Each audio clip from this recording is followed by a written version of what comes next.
Hello guys, আসসালামু আলাইকুম। New blog নিয়ে আসলাম আপনাদের মাঝে। এখানে আমি মিষ্টি লাউ কেটে নিলাম, আলু কেটে নিলাম, সব কিছু দেখালাম আপনাদেরকে। এখানে চুলায় পরিমাণ মতো তেল দিয়ে দিলাম তেজপাতা, দিয়ে দিলাম এলাচ, দারচিনি, পরিমাণ মতো পেঁয়াজ দিয়ে দিলাম কাঁচামরিচ কুচি। এখন ভালো করে ভেজে নিব।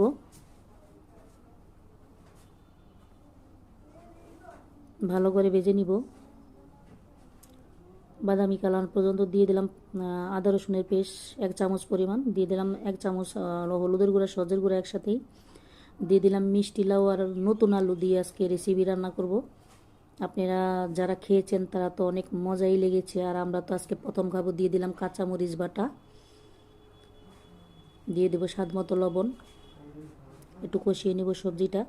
শীতের সিজনে অনেক মজাদার সবজি এটা। এটা দিয়ে আপনারা খিচুড়ি রান্না করে খেয়ে দেখবেন। দিয়ে দিলাম শুকনো মরিচের গুঁড়া, একটু কষিয়ে নেব। তো একটু কষিয়ে নিলাম, আমি ভালো করে কষিয়ে নিলাম।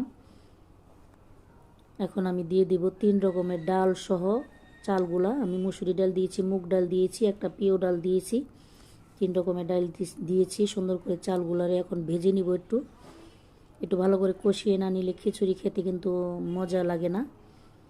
তো শীতের সিজন যারা যারা এভাবে খিচুড়ি খান তারা তো খেয়েই থাকবেন, বুঝতেন কত মজা লাগে। তো আমরা এই শীতের সিজনে প্রথমে খিচুড়ির মধ্যে নতুন আলু আজকেই খেলাম। তো একটু কষিয়ে নিলাম, ভালো করে একটু কষিয়ে নিব। এখানে আমি আরও অ্যাড করে দিলাম একটা ম্যাগি মশলার প্যাকেট। যেহেতু ম্যাগি মশলা দিলে যেমন সবজিতে অনেক স্বাদটা একটু বেশি লাগে, এভাবে খিচুড়িতেও অনেক মজাদার হয়ে যায় যখন ম্যাগি মশলা দেওয়া হয়।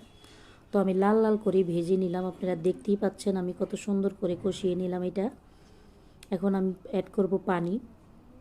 যতটুকু পর্যন্ত ভুনা খিচুড়ির পানি লাগে অতটুকু পর্যন্ত আমি ব্যবহার করে আন্দাজ করে পানি দিয়ে নিব।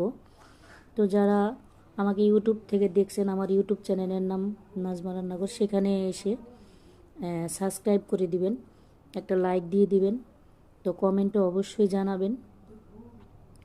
তো আমি দিয়ে দিলাম, আমার মনে ছিল না, আবার হলো আমি রসুনের কোষ দিয়ে দিলাম, 2টা রসুন ছিল, ছোট ছোট দেশি রসুন। তো বলক এসে পড়েছে খিচুড়িটা। দেখেন কত সুন্দর এখনই কালারটা দেখা যায়, দেখতে কত লোভনীয় হয়েছে।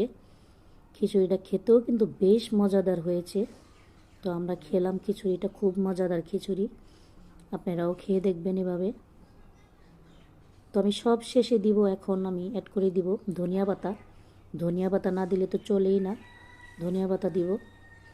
তো দিয়ে দিলাম, একটু আমি উল্টিয়ে দিলাম। এখনও চালটা আমার ফুটে নেই।